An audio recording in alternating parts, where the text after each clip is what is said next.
Hello, it's Paul, HEYNER UK. Today we're going to change rear wiper blade on Ford Kuga. That's Mark II model.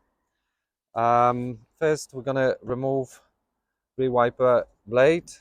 To do it we need to lift wiper arm and just simply pull the wiper blade. It holds on the pin over here. Okay, then we're going to fit the HEYNER rear flat wiper blade. This one goes with few adapters. We will need to use one Mark R4.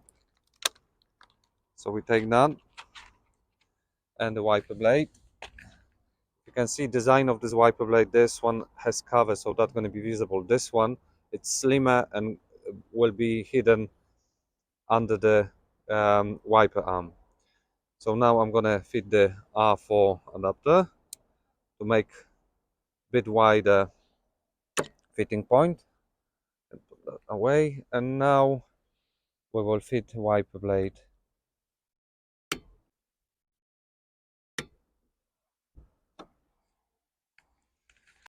Yep, okay, job done. Thank you for watching.